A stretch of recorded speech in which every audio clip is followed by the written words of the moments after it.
जिसकी स्थापना 1912 में मानी जाती है। यह एक मनोविज्ञान में एक प्रसिद्ध स्कूल है। इस अप्रोच के अनुसार आज हम प्रत्यक्षीकरण को समझने का प्रयास करेंगे। तो गेस्टाल्टवादियों का मानना था कि किसी भी चीज का प्रत्यक्षीकरण हम पूर्ण के रूप में करते हैं, ना कि उसके अवयव के रूप में। जैसे कि इसका एक एग्जाम्पल हो सकता है कि किसी व्यक्ति के चेहरे को हम पूरे चेहरे के रूप में प्रत्यक्षीकृत करते हैं, ना कि उसके आंख को अलग, नाक को अलग, कान को अलग करके। इसके अवयव के रूप में उसका प्रत्यक्षीकरण हम नहीं करते हैं। तो इन्होंने कुछ कॉन्सेप्ट दिए थे और उनके कॉन्सेप्ट को 4 भागों में वर्गीकरण किया गया है। इन्होंने इस प्रत्यक्षीकरण को निर्धारित करने के लिए पहला जो कॉन्सेप्ट दिया था वो था फिगर बैकग्राउंड। तो फिगर बैकग्राउंड में इन्होंने कहा कि जब हम किसी भी चित्र को देखते हैं तो उसके कुछ पार्ट को जो स्पष्ट दिखाई देती है उस पार्ट को हम लोग आकृति कहते हैं, फिगर कहते हैं। जो कि उसके अलावा जो पार्ट होता है उसको बैकग्राउंड यानी पृष्ठभूमि के रूप में उन्होंने बताया।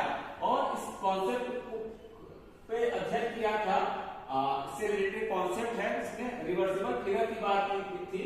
इसको रूबिक ने सर्वप्रथम दिखाने का प्रयास किया गया था, जिसमें हम किसी भी चित्र को यदि देखते हैं तो एक बार में उस चित्र जो होता है, जो सम्मुख होता है चित्र होता है, बाद में वही जो चित्र है दूसरे बार में बैकग्राउंड के रूप में दिखाई देता है।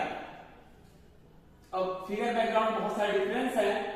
जैसे फिगर स्पष्ट होता है और बैकग्राउंड जो होता है अस्पष्ट होता है। फिगर जो होता है वो डिफाइन होता है और जो बैकग्राउंड होता है अनडिफाइंड होता है। और फिगर बैकग्राउंड के बीच जो डिफरेंस है, और यदि ये ना हो तो इस स्थिति को बोला जाता है गैंसफ्रेड।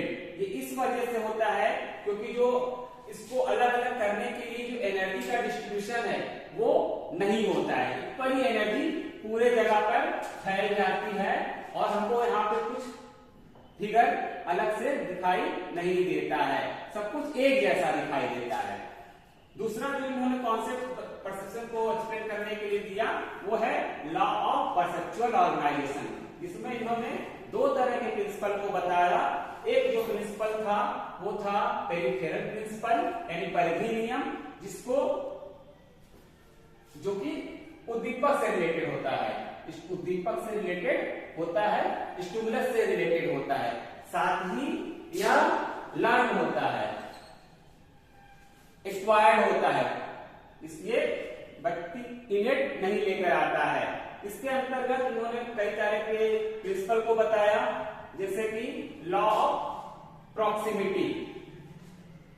इसके अनुसार यदि कोई जो चित्र है वो यदि बहुत पास पास होते हैं तो उसको व्यक्ति एक ही रूप में, एक चित्र के रूप में परसीव करता है, उसका प्रत्यक्षीकरण एक के रूप में करता है। दूसरा जो इन्होंने सिद्धांत दिया वो है सिमिलैरिटी, समानता का नियम। इनके अनुसार यदि कुछ चीजें एक समान हो तो व्यक्ति उसको अलग अलग उसका प्रत्यक्षीकरण अलग अलग न करके एक चित्र के रूप में करता है। तीसरा इन्होंने जो सिद्धांत दिया वो है लॉ ऑफ सिमेट्री, सममितता का नियम। इस नियम के अनुसार व्यक्ति की ये टेंडेंसी होती है कि व्यक्ति किसी चित्र को अच्छे रूप में देखना चाहता है, गुड फॉर्म में देखना चाहता है। चौथा जो है कंटिन्यूएशन यानी निरंतरता का नियम। इसमें सामान्य गति, यदि किसी चीज को एक ही दिशा में एक ही गति से आने जाने की स्थिति को एक रूप में प्रत्यक्षीकरण किया जाता है।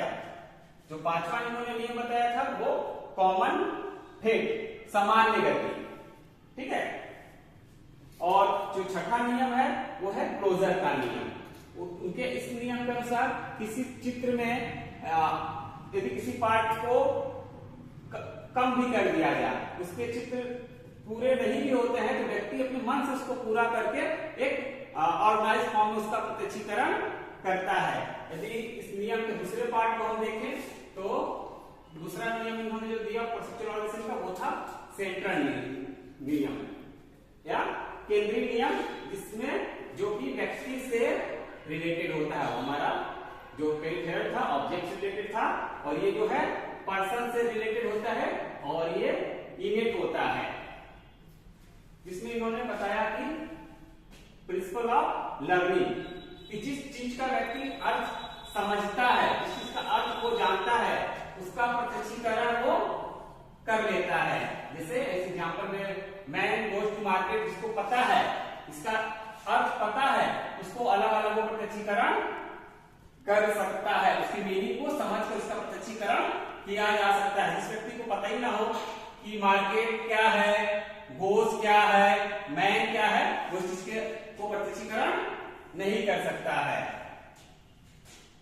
वृत्ति का नियम है, व्यक्ति किसी चीज का प्रत्यक्षीकरण अपने एक मेंटल सेट के अनुसार करता है। जैसे पॉजिटिव वृत्ति हो सकती है, नेगेटिव वृत्ति हो सकती है। और जो अगला नियम इन्होंने बताया वो था लॉ ऑफ फ्रेगनेंस, कि जिस जहां पे अर्धगर्भता उसको दिखती है, उसका प्रत्यक्षीकरण इस अर्धगर्भता के आधार पर करता है। चौथा है मोटिवेशनल प्रिंसिपल, कि व्यक्ति का मोटिवेशन, उसका चाहे नींद हो, चाहे उसका भूख हो, उसका प्यास हो, ये सारी बातें उसके प्रत्यक्षीकरण को निर्धारित करती हैं।